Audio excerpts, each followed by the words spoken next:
এখন আমরা একটা ইম্পর্ট্যান্ট কোয়েশ্চেন নিয়ে ডিসকাস করছি। এটা ফ্রিকোয়েন্টলি আস্কড কোয়েশ্চেনের মধ্যেও যেরকম পড়ে, ঠিক সেরকম এক্সামিনার্স চয়েস প্রবলেমের মধ্যেও পড়ে। আর এই কনসেপ্টের উপর ডিপেন্ড করে কোনো না কোনো নিউমেরিক্যাল এক্সামে আসবেই।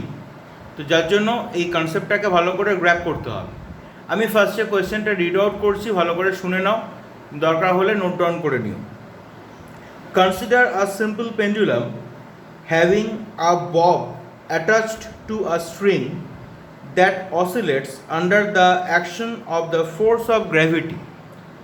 Suppose that the period of oscillation of the simple pendulum depends on Roman 1 mass of the bob, Roman 2 length of the pendulum, and Roman 3 acceleration due to gravity at that place. Derive the expression for its time period using method of dimensions. খুব important একটা question. কীভাবে আমরা এটাকে আনসারটা তৈরি করেছি দেখো।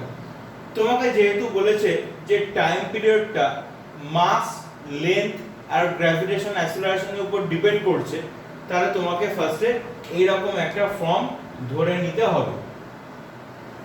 Time পিরিয়ডটা মাস, length আর gravitation অ্যাক্সিলারেশনের উপর ডিপেন্ড করছে, শুধুমাত্র এইটুকুনি বলেছে।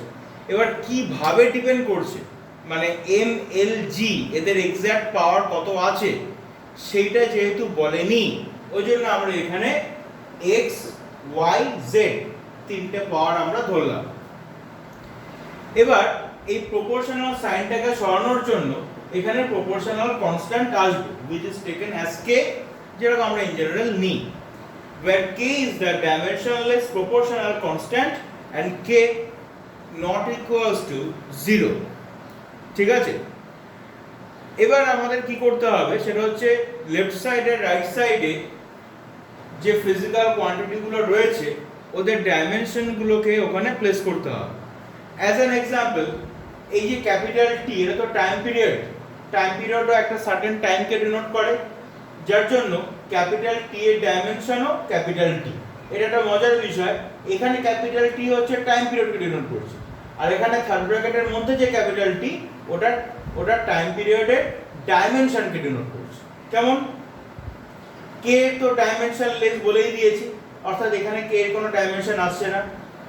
মাসের ডাইমেনশন হচ্ছে ক্যাপিটাল এম, লেন্থের ডাইমেনশন ক্যাপিটাল এল, জি হচ্ছে গ্র্যাভিটেশনাল অ্যাক্সিলারেশন, যে টাইপের অ্যাক্সিলারেশনই থাকুক না কেন।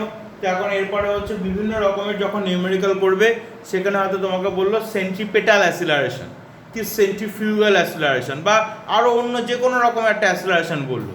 এটা সবসময় মাথায় রাখবে, অ্যাক্সিলারেশন যাই হোক না কেন তার আগে গ্র্যাভিটেশনাল বসানো থাকুক, ওয়ার্ড থাকুক না কেন, বা সেন্ট্রিপেটাল থাকুক, সেন্ট্রিফিউগাল থাকুক, প্রেফিক্স যাই ইউজ করুক না কেন, অ্যাক্সিলারেশনের dimension L T two the পাওয়ার -2 যেরকম হওয়ার সেরকমই হবে।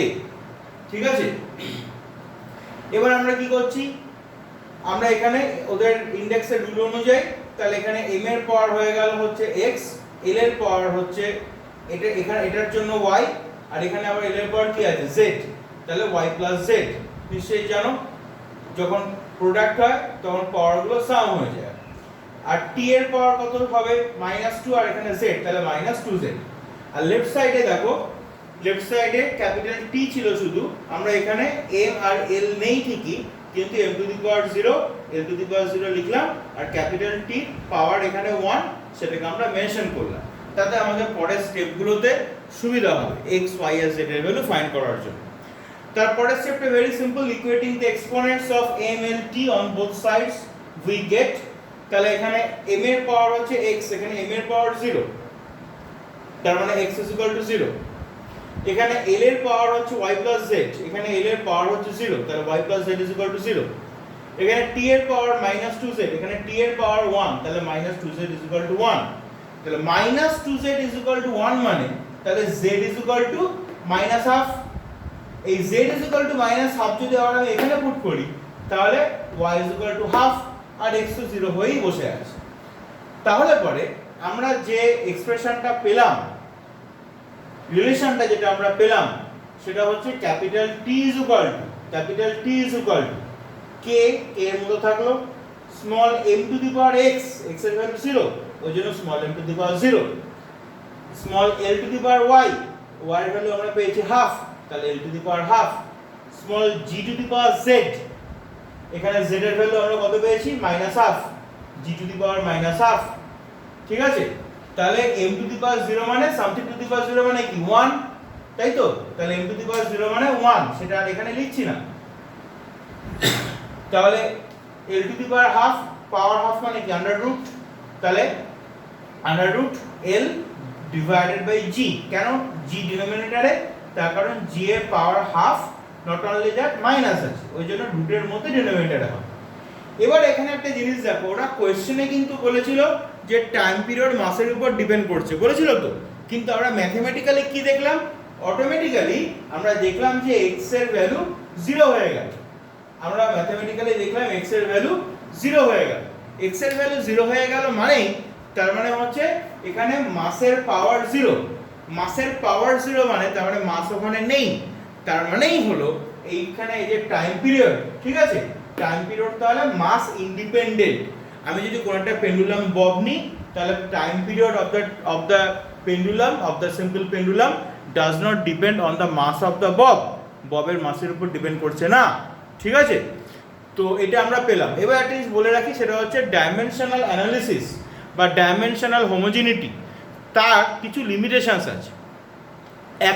একটা ইম্পর্ট্যান্ট লিমিটেশনই ধরতে পারো, খুব গুরুত্বপূর্ণ একটা লিমিটেশন, যে সেটা হচ্ছে এই ডাইমেনশনাল অ্যানালিসিস করে কোনো ইকুয়েশন বা কোনো একটা রিলেশন যদি তুমি এস্টাবলিশ করো, সেইখানে যদি কোনো রকম ডাইমেনশনলেস প্রপোর্শনাল কনস্ট্যান্ট থাকে, সেখানে যদি কোনো ডাইমেনশনলেস প্রপোর্শনাল কনস্ট্যান্ট থাকে, অ্যাজ অ্যান এক্সাম্পল আমাদের এখানে যেরকম কে হচ্ছে একটা ডাইমেনশনলেস প্রপোর্শনাল কনস্ট্যান্ট, তাহলে সেক্ষেত্রে ফাইনাল এক্সপ্রেশন যেটা তুমি পাবে, ঠিক আছে, ফাইনাল এক্সপ্রেশন যেটা তুমি পাবে, আমরা এখান থেকে অ্যানালিসিস করে এই ফাইনাল এক্সপ্রেশনটা পেয়েছি।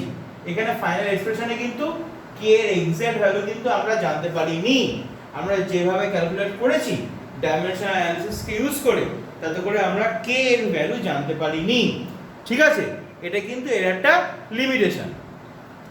তো সেক্ষেত্রে যদি তোমার কে এর ভ্যালু জানা থাকে, অ্যাজ অ্যান এক্সাম্পল এটা ভেরি ওয়েল নোন একটা রিলেশন, তো যার জন্য আমরা এখানে কে এর ভ্যালু জানি যে 2π, তখন সেক্ষেত্রে মেনশন করে দেবো যে from experiments k is equal to 2π, so we get capital T is equal to 2π under root L by G, ঠিক আছে।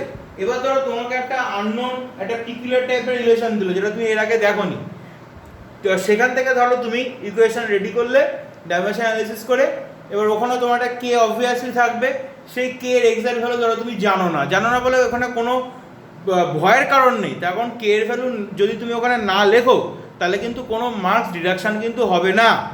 যদি জানো এক্স্যাক্টলি তবেই লিখবে, যদি না জানো কে এর ভ্যালু লেখার দরকার নেই, ঠিক আছে। যদি কে এর ভ্যালু জানো তবেই লিখবে, না জানলে লেখার কোনো প্রয়োজন নেই। কে এর ভ্যালু না লিখলেও আমি যদি নিউমেরিক্যালটাতে, এই যে নিউমেরিক্যালটা তোমাদের করলাম, এটা হচ্ছে 3 মার্কসের একটা নিউমেরিক্যাল, কেমন। এবার এখানে আমি যদি এইখানে এই অবধি করে অঙ্কটাকে ছেড়ে দিই, তাহলেও আমাকে 3 দেবে আউট অফ 3, এটা করার আমার দরকার নেই। কিন্তু যদি আমার কাছে অ্যাডিশনাল ইনফরমেশন থাকে, আমার পেপারটা যেটা আমি রেডি করছি সেটা হচ্ছে বাকি যে আমার ক্লাসমেট বা ব্যাচমেটরা রয়েছে তাদের থেকে আমি একটু অন্যরকম ডিফারেন্টলি আমি রেডি করতে চাইছি, কি এক্সামিনারের কাছে আমার নিজের একটা ইমপ্রেশনটাকে আমি ভালো করতে চাইছি, তো তুমি ইউজ করতেই পারো। কিন্তু না জানলে আন্দাজে কোনো কিছু লেখার দরকার নেই বা ঘাবড়ানোরও কোনো কারণ নেই।